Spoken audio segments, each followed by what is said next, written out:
도 이 모든 영적 전쟁에서 승리하시기를 축복합니다. 그러기 위해서 우리에게 있어야 될 게 있는데 그게 뭘까요? 믿음이죠. 믿음.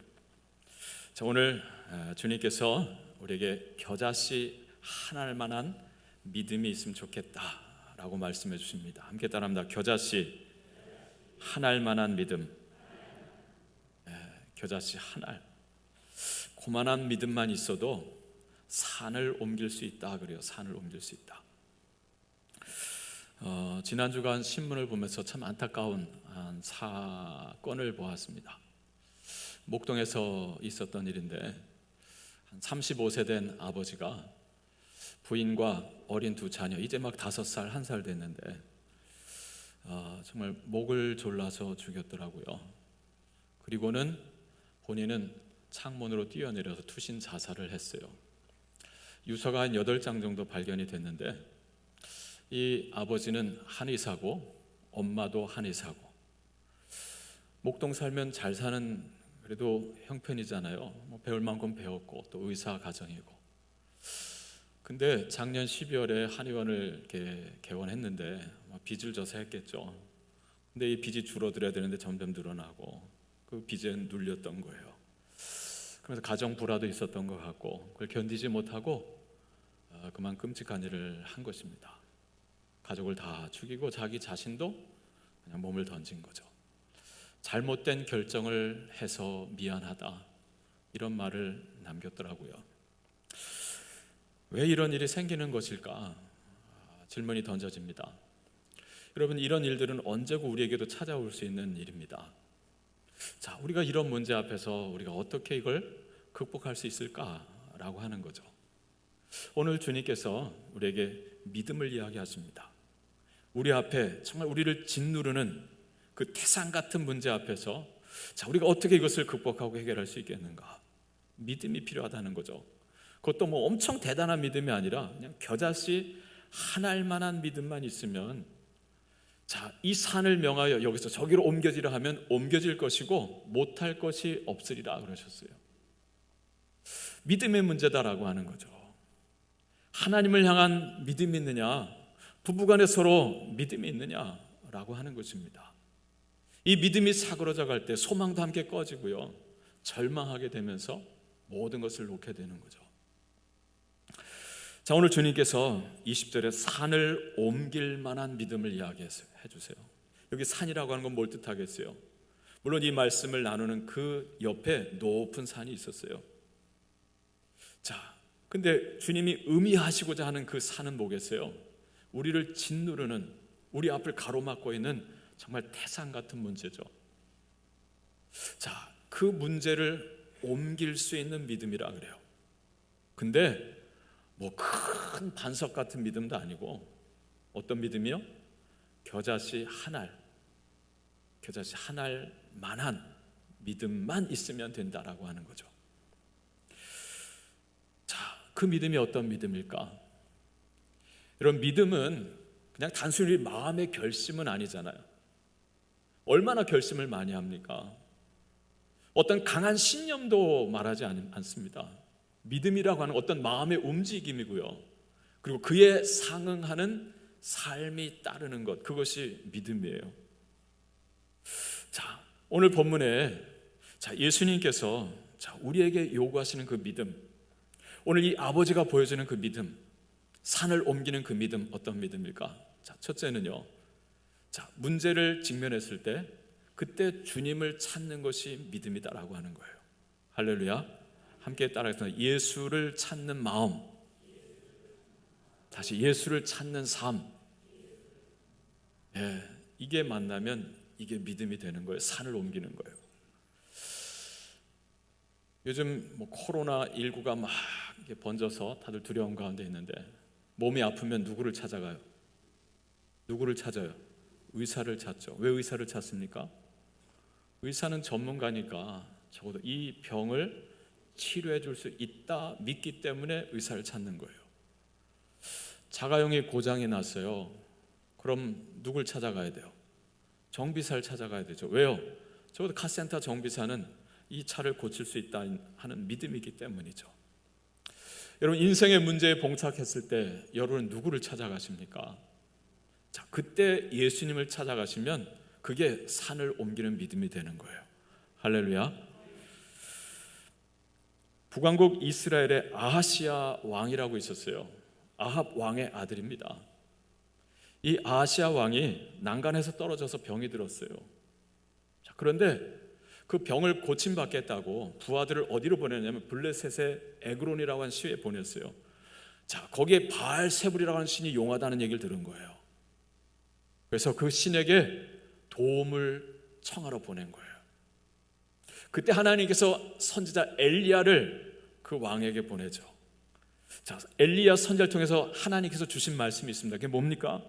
이스라엘의 하나님이 없어서 네가 에그론의 신 바알세불에게 물으러 가느냐 그러셨어요. 아니, 이스라엘의 하나님이 없어서 그 블레셋 에그론의 그것도 우상인 바알세불에게 물으러 가느냐라고 하는 거죠. 네가 그 올라간 침상에서 내려오지 못할 것이다 라고 했습니다. 남왕국 유다는 다른가? 남왕국 유다에는 또 아사왕이라고 있어요. 아사왕이 집권 35년까지는 정말 하나님 의지하면서 나를 잘 통치했는데요, 36년째 되면서 변질되기 시작했어요. 하나님을 찾지 않는 거예요. 자, 그도 발에 병이 들어서 병이 위중하게 되었을 때 성경은 기록합니다. 그가 하나님을 찾지 아니하고 의원들을 찾았다는 거예요. 의사만 찾는 거예요. 하나님께 기도하지 않는 거예요. 여러분, 하나님께서 선지자 하나니를 보내셔서 이 왕에게 하신 말씀이 있습니다. 여호와의 눈은 온 땅을 두루 감찰하사 전심으로 자기에게 향하는 자들에게 능력을 베푸십니다 라고 했어요. 하나님의 눈이 온 땅을 두루 감찰하신대요. 감찰은 그냥 대충 보는 게 아니라 손을 여기에 다 얹고 살펴보는 거라 그랬죠. 자, 누구를 찾으십니까? 전심으로 당신을 향하는 자, 곧 정말 온 마음을 다해서 하나님을 구하는 자를 하나님이 찾으신다는 거예요. 왜요? 그에게 능력을 베푸신다는 거죠. 하나님을 찾는 것, 그것이 바로 믿음입니다. 나의 온 마음을 다해서 하나님을 구하는 거예요. 그게 믿음이에요. 자, 오늘 본문에 한 사람이 예수님께 나옵니다. 왜요? 문제를 안고, 태산 같은 문제를 안고 주님 만나겠다고 나온 거예요. 여기서부터 문제는 해결되는 거예요. 할렐루야. 자, 14절 말씀, 14절 15절 말씀 우리 같이 함께 읽겠습니다. 그들이 무리에게 이르매 한 사람이 예수께 와서 꿇어 엎드려 이르되 주여, 내 아들을 불쌍히 여기소서. 그가 간질로 심히 고생하여 자주 불에도 넘어지며 물에도 넘어지는지라. 아멘. 그들이 무리에게 이르렀다 그래요. 여기 그들은 누구냐면 예수님과 야고보, 요한, 베드로, 야고보, 요한 세 제자, 이 네 사람이 그 높은 산에 올라갔었어요. 때는요, 이 성경 마태복음 17장이면 전체 한 3분의 2 정도 되잖아요. 그러나 예수님의 공생의 기간으로 보면 거의 막바지예요. 이제 예수님께서 6월절에 세상 죄를 지고 하나님의 어린 양으로 십자가에 달려 죽임 당하시기 위해서 이제 예루살렘을 향하여 행보를 옮기시던 때였어요. 그때 주님이 변화산이라고 하는, 변화산을 우리가 칭하는 거고 높은 산에 올라갔습니다. 자, 그때 주님께서 변모하셨다 그러죠. 얼굴이 해같이 빛나고 그 옷은 아주 빤 것처럼 밝게 빛났다 그랬어요. 그리고 거기서 현연한 두 분을 만났습니다. 구약의 두 인물 누구죠? 모세와 엘리야를 만나죠. 모세는 율법을 상징하고 모세는 선지서를 상징하는 거예요. 이분들이 함께 이야기 나눈 것이 누가복음에 보면 어떤 내용을 나누시냐면 예수님의 별세하실 것에서 이야기하셨다래요. 곧 장차 우리를 대속하여 십자를 지실 그 죽음에 대해서 예수께서 모세와 엘리야와 말씀을 나누셨다는 거예요. 여러분, 구약 성경 율법과 선지서는요, 장차 그리스도가 오실 것이고 그 그리스도는, 메시아는 우리의 죄를 짊어지시고 십자 달려 죽으실 것을 말씀하죠.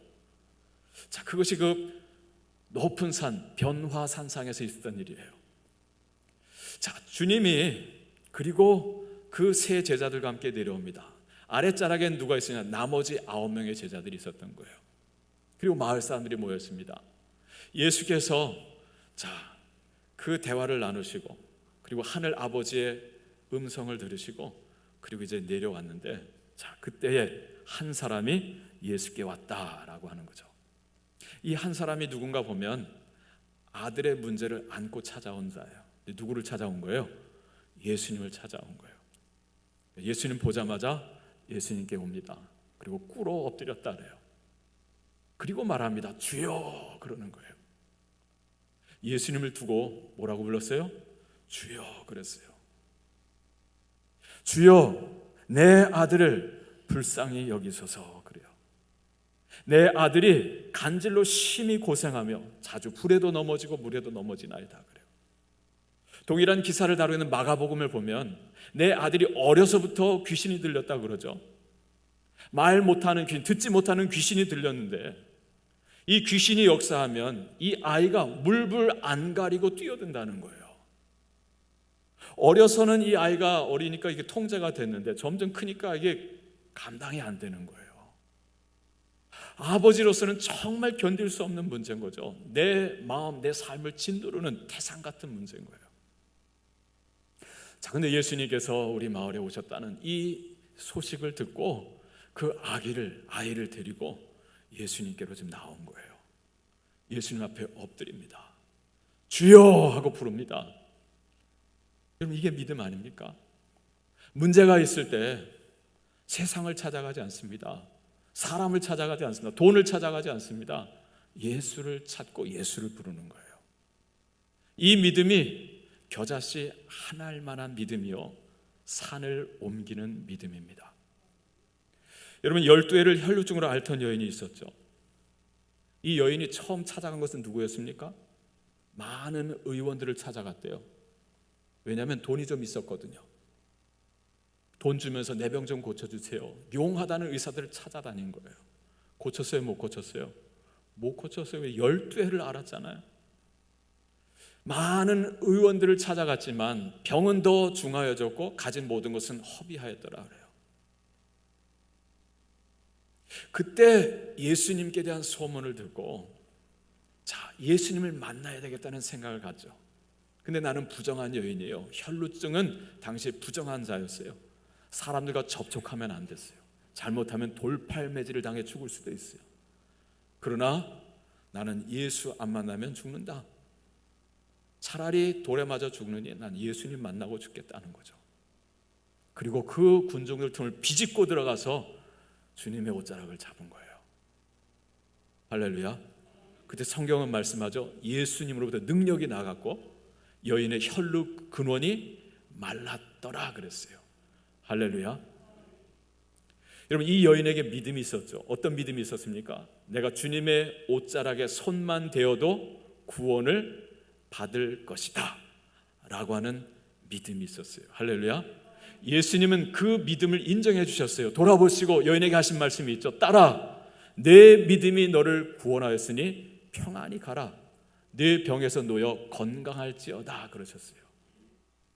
여인의 그 생각, 여인의 그 행동, 내가 주님의 옷자락만 잡아도, 그 옷에 손만 대어도 내가 구원을 받을 것이다 라고 한 그 생각, 그리고 생각에 머무르지 않고 그 군중들을 비집고 들어와서 그 옷자락을 잡은 것, 그것을 두고 믿음이라 그랬어요. 너의 그 믿음이 너를 구원하였다는 거죠. 네 병에서 놓여 건강할지어다. 여러분, 주님을 찾는 것이 믿음입니다. 문제 앞에서 돈을 찾고 사람을 찾아다니고, 그건 믿음이 아닌 거예요. 누굴 찾아야 돼요? 예수 그리스도를 찾아야 됩니다. 할렐루야. 자, 이것이 바로 산을 옮기는 겨자씨 한 알만한 믿음이다. 자, 두 번째는요, 산을 옮기는 겨자씨 한 알만한 믿음은 뭐냐면 주님을 찾고 그 다음에 어떻게 되냐면 그 주님께 내가 가지고 있는 그 문제를 뭐 해야 돼요? 맡겨야 되는 거예요. 깨달합니다. 예수께 맡기는 마음, 예수께 맡기는 삶. 머리로만 맡기려 하지 말고 다 맡겨야죠. 다. 주님께서 맡기라 그러시잖아요. 시편 55편 22절에 보니까 내 짐을 여호와께 맡기라. 그가 너를 붙드시고 여호와께서 의인의 요동함을 영원히 허락하지 아니하시리로다 그랬어요. 뭘 맡기라 그랬어요? 짐을 맡기래요. 여러분 지금 짐 지고 오신 분 계시죠? 짐을 주님께 맡기세요. 6.25 때 어떤 할머니처럼 그 어떤 장교가 차를 끌고 가는데 할머니가 보따리를 이고 가잖아요. 안쓰러워가지고 할머니 어디까지 가서 좀 타세요. 할머니가 뒤에 탔어요. 한참 가는데 시골길 덜커덩 하는데 백미러로 보니까 할머니가 머리에 보따리를 지고서 막 안 쓰러지려고 용을 쓰는 거예요. 너무 어이가 없어가지고 이 장교가 할머니 그 짐을 옆에다 내려놓으세요. 왜 그걸 그렇게 붙들고 계세요? 아이고 장교 양반, 나 태워준 것도 고마운디 내가 어떻게 이것까지 맡기느냐고. 여러분 우리의 믿음이 그와 같지 않습니까? 주님이 날 구원해 주신 것만도 감사한데 뭐 죄 사함 받고 내가 천국 가게 된 것만도 감사한데 내 인생의 문제까지 어떻게 주님께 맡겨요? 혹시 이렇게 살고 있지는 않습니까? 주님은 내 짐을 내게 맡기라 그래요. 그가 너를 붙드시고 여호와께서 의인의 요동함을 영원히 허락지 아니하시리로다. 베드로전서 5장 7절에 뭐라 그래요? 내 염려를 주께 맡기라. 그가 너희를 돌보시리라 그랬어요. 시편 37편 5절에서는 뭐라 그래요? 너의 길을 여호와께 맡기라 그래요. 짐, 염려만이 아니라 내 앞에 미래, 내 인생의 계획까지도 주님께 맡기라는 거예요. 자, 주님을 의지하면 그가 이루시고 내 의를 빛같이 나타내시며 내 공의를 정오의 빛같이 하시리로다. 여호와 앞에 정말 잠잠하고 참고 기다리라 그랬어요. 믿음이 뭐예요? 믿음은 맡기는 거예요. 그리고 그분을 의지하는 거고요. 그리고 맡겼으면 잠잠히 참고 기다리는 거예요. 요란 떨지 말고요. 여러분 믿음이라고 하는 단어를 영어로 보면 보통 세 가지 단어를 씁니다. 여러분 잘 아는 단어는 faith라고 하는 거죠. 믿음. 또 belief라고 하는 거 있어요. 그죠? 그걸 다 믿음이라고 하거든요. 또 하나의 단어가 있는데 그게 뭐예요? trust라고 하는 거죠. trust. 그 사전을 찾아보면 trust 하면 믿음, 신뢰, 확신 이런 뜻이 있고요. 또 밑에 보면 위탁이라는 뜻이 있어요. 위탁. 명사로는 위탁이지만 동사로 트러스트 하면 뭐예요? 맡긴다는 거예요. 여러분 믿는다, 신뢰한다라고 하는 것은 달리 말하면 맡긴다는 거예요. 뭘 맡겨요? 내게 있는 무거운 짐을, 염려를, 내 미래를 맡기는 거예요. 왜요? 믿으니까. 제가 신혼 때는 제가 항상 800을 지금도 800을 해주고 있는데요. 네. 800을 하고 자요.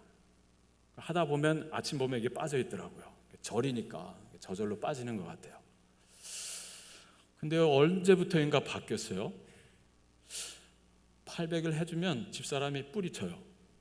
5분 제한을 두더라고요. 5분 지나면 빼라고 그래요. 숙면이 방해된다는 거예요. 그래서 제가 사랑이 식었어 그러죠. 제가 믿음이 흔들리고 있다는 생각을 전엔 안 그랬는데 이제 귀찮다는 거예요. 빼라는 거예요. 여러분 주님께 대한 우리의 태도가 이와 같지 않은지 한번 생각을 해보게 돼요. 전에는 다 맡겼어요. 주님께 다 맡겼는데 어느 순간부터 내가 구별을 해요. 필요할 때만 찾는 거죠. 하나님 요거는 좀 간섭해도 이거는 노터치 간섭하지 마세요. 이건 좀 내 맘대로 하게 두세요 라고 하는 거죠. 시간 제한, 영역 제한을 둬요. 여러분 이게 우리의 오늘 믿음의 모습 아닙니까? 주님은 다 맡기라, 영원히 요동치 않게 영원히 모든 걸 다 맡기라고 말씀하는데 내가 필요한 것만 맡기고 나머지는 노터치를 해요. 맡기지 않는 거죠. 믿음이 무엇이냐? 다시 말씀드려요. 믿음은요 주님을 찾는 거고 주님께 맡기는데 다 맡기는 거예요. 짐도 두려움도 염려도 그리고 내 인생의 미래 계획까지 다 그분 손에 맡기는. 왜? 그분을 신뢰하니까. 할렐루야. 자, 오늘 이 아버지가 주님께 맡깁니다. 자, 16절 말씀 같이 읽어볼까요? 16절. 자, 같이 읽겠습니다. 내가 주의 제자들에게 데리고 왔으나 능히 고치지 못하더이다. 아멘. 지금 아버지가 하는 말의 연속입니다. 내가 주의 제자들에게 데리고 왔습니다. 그런데 능히 고치지 못하더이다. 그러니 주님이 좀 해결해 주세요 라고 하는 거죠. 왜 이런 말을 하게 된 걸까? 동일한 내용을 담고 있는 마가복음 9장이나 누가복음 9장을 보면 그 경위를 알 수 있어요. 예수님께서 그 산에, 높은 산에 베드로, 야고보, 요한을 데리고 올라가셔서 변모하시고 모세와 엘리야와 말씀을 나누시던 중에 아랫자락에는 9명의 제자가 남아 있었잖아요.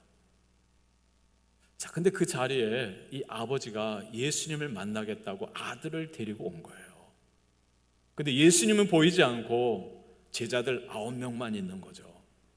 제자들이 묻죠. 무슨 일로 왔느냐고. 예수님을 만나러 왔습니다. 우리 아이가 이렇게 병들었고 귀신 들었습니다. 예수님 좀 만나게 해주세요. 그때 이 제자들이 뭐라 그랬을까요? 예수님 지금 바쁘시다. 담임 목사님 지금 바쁘시다 라고 하는 거죠. 자, 그 정도 문제는 내게 가져오라. 우리에게 맡기라. 우리에게 데려오라라고 하는 거죠. 그러면서 자, 그러니까 이제 아버지가 그 아들을 누구에게 데리고 간 거예요? 그 제자들에게 데리고 간 거죠. 자, 제자들이 그 아이 안에 들린 귀신을 쫓겠다고요. 막 그때부터 뭐 이것저것 하는 거예요. 근데 결과는 어땠어요?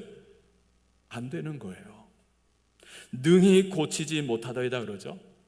얼마나 요란스러웠던지요. 마가복음에 보면 동네 마을 사람들이 다 모였어요. 거기 율법학자 서기관들도 모였고요. 제자들이 서기관들과 논쟁까지 했다 그랬어요. 무슨 논쟁을 했을까요? 여러분, 이 아이를 고치겠다고 하는데 안 고쳐져요. 귀신이 안 나가는 거예요. 얼마나 진땀을 뺐겠습니까? 서기관들 얼마나 조롱을 했겠어요? 거기서 이걸 뭐 어떻게 저렇게 하느니 막 논쟁을 하면서 이 씨름을 하고 있는 거예요.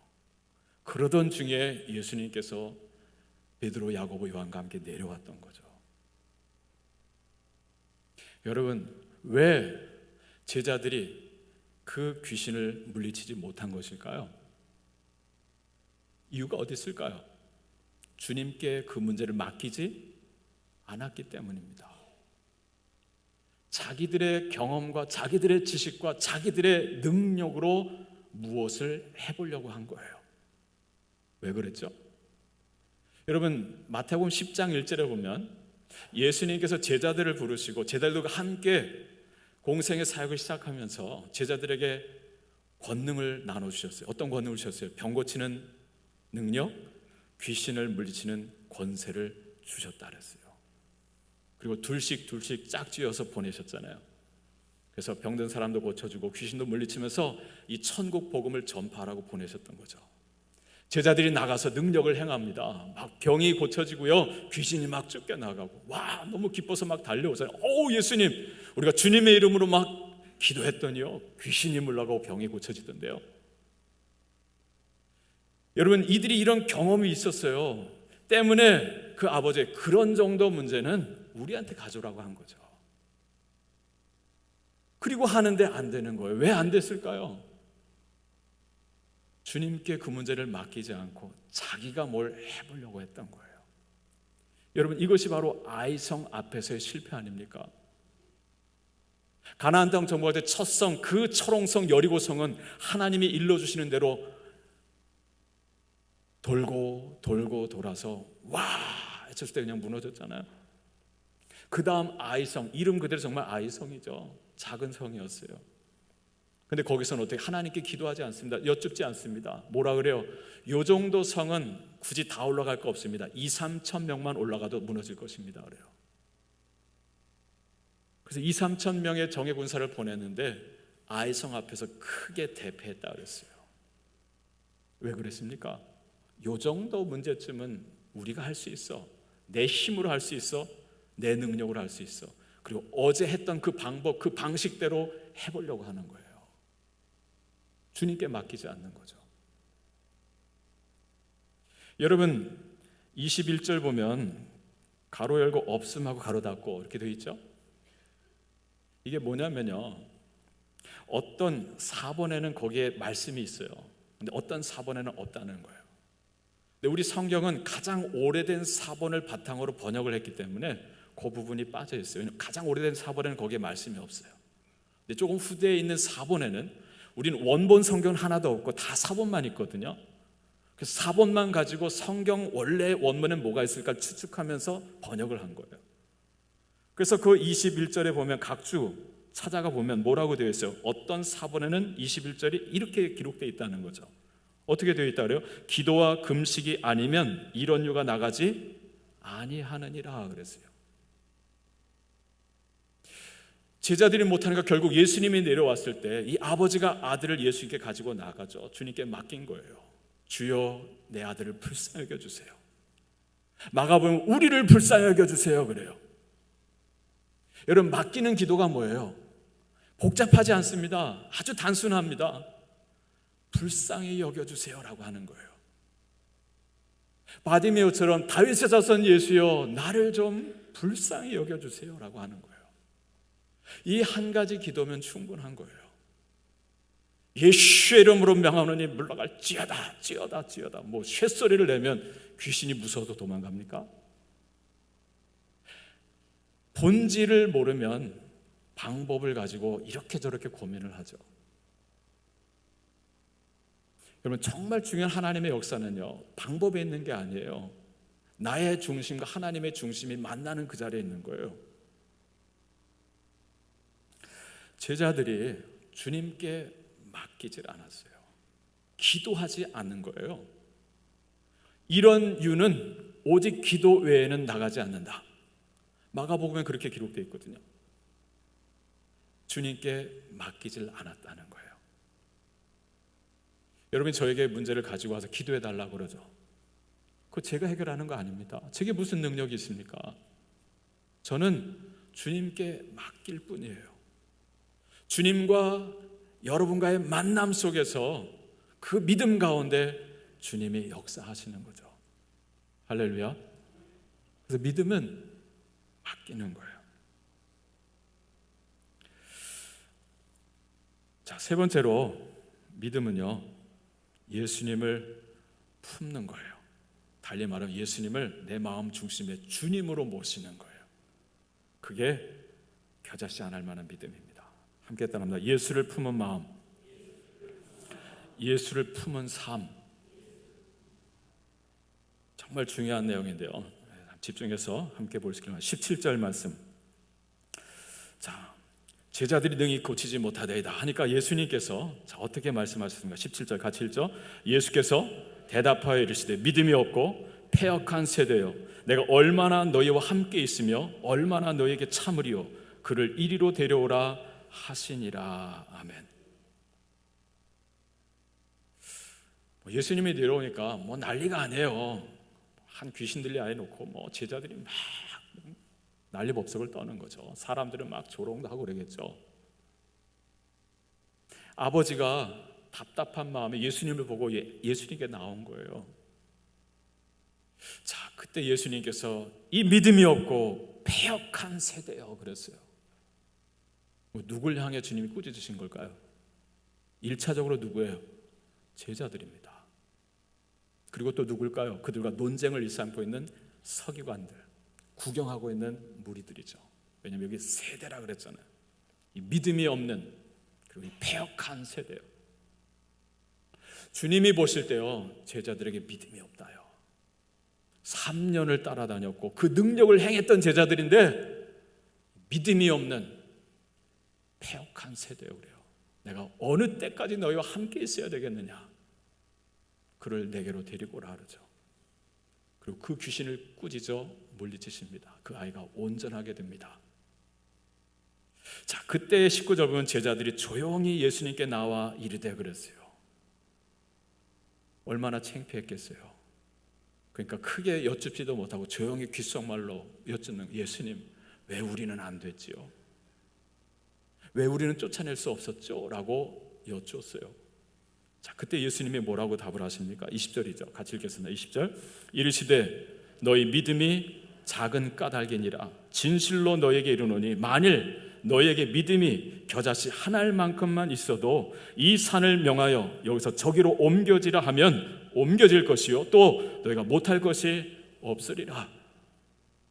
오직 기도에는 이런 일가 나가지 못한다 라고 말씀하셨어요. 왜 우리는 안 됐나요? 왜 전에는 됐는데 왜 오늘은 예수님 안 된 거죠? 예수님 뭐라고 말씀하셨어요? 너희 믿음이 어떤 까닭이라고요? 작은 까닭이니라 그래요. 여러분, 앞서서는 뭐라 그랬어요? 믿음이 없고 패역한 세대라고 그랬어요.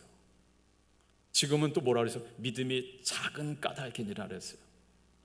헬라어로 보면은요, 앞에서 믿음이 없는 건 아피스토스라는 단어를 써요. 피스토스라고 하는 것은 영어로 하면 페이스풀인 믿음이 있다라고 하는 건데, 아가 붙으면 반대가 된다 그랬죠? 지난 시간에 도키모스 벌써 다 잊으셨을 텐데, 하면 반대가 되는 거 없다는 거거든요. 피스토스한 믿음이 있는 건데 피스토스예요. 믿음이 없는 자들아라고 하는 거죠. 근데 오늘 여기 20절에서는 믿음이 작은 까닭이다 그랬어요. 여기 믿음이 작다는 것은요, 올리고 피스티아라는 단어를 써요. 피스티아는 피스토스와 같은 거거든요. 믿음이에요. 근데 앞에 올리고가 붙어요. 여러분, 올리고당이라고 들어보셨어요? 올리고당이 뭐예요? 당을 올리는 게 올리고당입니까? 올리고라고 하는 단어는요, 작다, 적다, 소수의 이런 뜻을 가지고 있어요. 설탕과는 달리 당이 좀 적은 걸 올리고당이라고 한다. 과일에 있는 당, 올리고당이라는데, 여기 올리고 피스티아라고 하는 건 믿음은 믿음인데 어떤 믿음이냐? 작은 믿음이라는 거예요. 왜 우리는 쫓아내지 못했습니까? 믿음이 작은 까닭이다 그러셨어요. 자, 그런데 그 다음 말씀, 진실로 너에게 이르노니 만일 너에게 믿음이 겨자씨 한 알만큼만 있어도 이 산을 명하여 여기서 저기로 옮겨지라 하면 옮겨질 것이요 너희가 못할 것이 없으리라 그랬어요. 여러분이 여쭙겠습니다. 겨자씨 한 알만한 믿음은 큰 믿음입니까? 작은 믿음입니까? 겨자씨가 얼마나인지 모르겠어요? 예루살렘 이스라엘 다녀오신 분이 저에게 겨자씨를 보여주시더라고요. 제 방에 책상 밑에 유리 밑에 있어요. 깨보다도 작아요. 근데 겨자씨 한 자루가 아니고 겨자씨 한 알만큼만한 믿음이 있어도 산을 옮길 수 있다 그래요. 자, 그럼 겨자씨 한 알만한 믿음은 큰 믿음이에요? 작은 믿음이에요? 네? 작은 믿음이잖아요. 예수님이 지금 말장난하시나요? 왜 우리는 쫓아낼 수 없었나요? 믿음이 작은 까닭이다 라고 하시고서는 그 다음에 또 뭐라 그러세요? 내가 진실로 너에게 말하건대 만일 너에게 겨자씨 한 알만한 믿음만 있다면 너희 앞에는 그 문제를 옮길 수 있다라고 하는 거예요. 그럼 도대체 뭐예요? 믿음이 작아서 안 됐다고 해놓고 그 작은 믿음만 있어도 된다고 하는 건 도대체 뭘까요? 맞습니다. 여러분, 겨자씨를 비유한 까닭은요, 작고 크고가 중요한 게 아니라는 거예요. 우리 사람들은요, 우리 믿는 성도들은요, 믿음의 크고 작기를 따져요. 그래서 믿음 생활 좀 오래 해서 좀 직분도 얻고 하면 내 믿음이 좀 큰 줄 알아요. 좀 크다 싶으면 우쭐대고, 내 믿음이 좀 작다 싶으면 어떻게 해요? 기가 죽죠. 그런데 주님이 보시는 건요, 우리의 믿음의 크고 작은 게 아니에요. 그 믿음 안에 생명이 있느냐 없느냐 하는 거예요. 여러분, 생명이 누구에게 있습니까? 예수 그리스도 안에 생명이 있잖아요. 겨자씨 안에는 뭐가 있어요? 작지만 생명이 있어요. 마태복음 13장에 하나님 나라의 비유에, 천국 비유에서 예수님 겨자씨 이야기하시죠. 겨자씨는 모든 것 씨앗 중에 작은 것이로되 그러나 땅에 심겨지면 자라서 모든 나무보다 더 크게 자라서 공중의 새들이 와서 깃들일 만큼 되느니라 그래요. 아니, 그 쬐끄만 게요, 심겨지기만 하면 크게 자란다는 거예요. 그래서 남을 섬길 수 있을 만큼의 삶이 된다라고 하는 거죠. 할렐루야. 오늘 주님께서 말씀하는 건요, 믿음의 크고 작은 게 아니에요. 그 속에 생명이신 예수 그리스도를 품고 있느냐 아니냐라고 하는 거죠. 예수 그리스도가 내 마음속에 계시느냐, 내 마음 밖에 있느냐, 내가 예수 그리스도를 이용해서 어떤 다른 목적을 취하려고 하는 것이냐, 아니면 그 예수님이 내 삶의 목적이냐라고 하는 거예요. 여러분, 여기 제자들 보세요. 왜 예수님께 가지고 나아가지 않고 자기들이 하려고 했을까요? 또 한 가지 이유가 있는데 뭐냐면, 그 다음 18장 1절 보세요. 제자들이 지금 무슨 다툼을 하기 시작해요? 누가 더 크냐? 예수님은 십자가에 달려 죽으려고 하는데 제자들은 누가 더 크냐 갖고 싸우고 있는 거예요. 왜? 한 자리 차지하려고요. 예수님께 나를 보여줘야 되거든요. 내가 얼마나 대단한 믿음을 가지고 있는지 보여주려고 하는 거거든요. 그러니까 서로 나서서 그 문제는 내게 가져와, 내게 가져가면서 자기들이 가진 방법들을 다 동원해서 해보는데 안 되는 거예요. 믿음의 크고 작은 게 중요한 게 아니에요. 정말 예수 그리스도를 품은, 예수 그리스도를 나의 주님으로 모신 믿음이냐라고 하는 거죠. 예수를 이용해서 나의 다른 어떤 목적을 취하려고 하는 믿음은요, 믿음이 아닌 거예요. 예수님, 그분이 내 안에 들어와 계시고, 그리고 그분이 내 삶의 전부고 목적이 되는 거예요. 그 믿음이 겨자씨 한 알만한 믿음이고, 그 믿음이 우리 앞에 있는 산을 옮기는 거예요.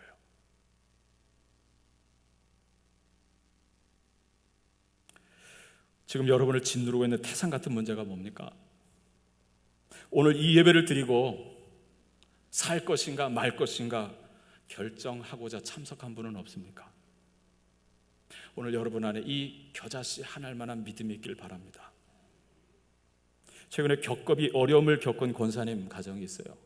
제가 그분께 양해를 얻고 여러분에게 전합니다. 편의점을 하는데 어떻게 잘못해서 많은 빚을 지게 되었어요. 빚을 갚을 힘이 없어서 이자만 갚다가 그것도 좀 멈춰달라고 최근에 했어요. 이유는 뭐냐면 이 남편 집사님은 시력장애가 있어요. 시야가 폭이 좁아요. 그래서 여기서 서서는 안 보여요. 아들도 시력이 아주 약해요. 아들은 거의 이렇게 해야 간신히 볼까 말까요. 온 가족이 하나님을 구한 믿음으로 살려고 참 애쓰는 가정이에요. 아버지도 엄마도 아들도 그래요. 저는 그분들을 대할 때마다 모두 가족이 그래요. 어떻게 저렇게 마음이 깨끗할까? 어떻게 저렇게 하나님을 구할까? 고난이 있다 보니까 정말 하나님을 간절히 찾는 거예요. 얼굴을 보면 그 얼굴 안에서 그 표현하는 그 말 속에서 하나님을 향한 마음을 읽을 수 있어요. 예배하는 모습은 얼마나 깊고 아름다운지 모르고요. 가끔 목찬에 나와서 그 찬양하면서 힘을 얻고 돌아갔어요. 그런데 작년에 이 권사님에게서 갑자기 암이 발견됐어요. 남편은 점점 살아가는 시력 때문에 이제 낮에 일하고 피곤한데 밤에 가서 또 마사지를 2년 동안 공부하고 있는 이 도중에 암이 걸린 거예요. 그래서 간병 때문에 그 하던 마사지도 중단하고 배우는 것도 중단하고, 그러면서 항암 치료가 시작됐는데 체력이 너무 약한, 항암 치료 시작하는 데만 해도 한참 걸렸어요. 지난 1일 날 3차 항암 치료를 받고 그리고 한 이틀 3일 머물다가 퇴원을 했는데 그 이튿날인가 아침에 아들이 갑자기 뇌경색으로 쓰러졌어요. 20대인데 병원에 실려갔어요. 정말 전화를 드리면서 왜 하나님이 이러시는지 싶더라고요. 정말 하나님 이렇게 믿는 분이 정말 찾기 힘든데 왜 하나님 이런 가정에 고난을 거듭 주시는 것입니까? 제가 정말 대신 기도가 나오더라고요.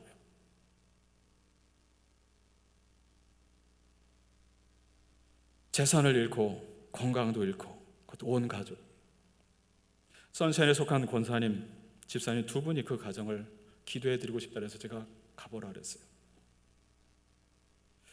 단연 권사님이 그분들을 보고 얼마나 감동을 받았는지요. 남편 집사님은 그동안 우리가 너무 교만했었다고 그러더래요. 그분이 교만했다면 저는요, 교만에 극치를 달리는 놈이에요. 의사 선생님이 얼마나 감동을 받았는지, 아들은 엄마를 생각하고 엄마는 그 병 중에도 아들만을 생각하고, 그래서 어머니에게 어머니 생각만 하세요. 이 아들은 제가 책임지겠습니다 그러더래요. 이 권사님도 그 권사님께 물으셨대요. 권사님, 정말 힘이 드실 텐데 저라면 너무 속상해서 원망이 나올 것 같은데 하나님께 원망이 되질 않으세요? 그랬더니 그분 권사님 입에서 나온 말씀이 뭔지 아세요? 아버지시잖아요. 아버지시잖아요.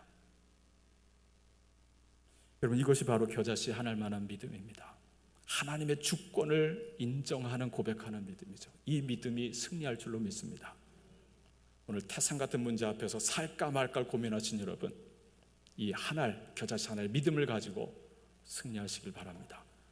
기도하겠습니다. 하나님, 우리를 짓누르는, 우리 앞을 가로막는 태산 같은 문제가 있습니다. 이 문제 앞에서 주님을 찾게 해주시고 주님께 모든 것을 맡기게 해주시고 주님을 내 마음 중심에 모시고 정말 주님께 나의 모든 믿음을 고백하면서 이 문제를 극복할 수 있는 하나님의 자녀들, 가정들, 우리나라와 또 교회가 되게 하옵소서. 예수님의 이름으로 기도합니다. 아멘.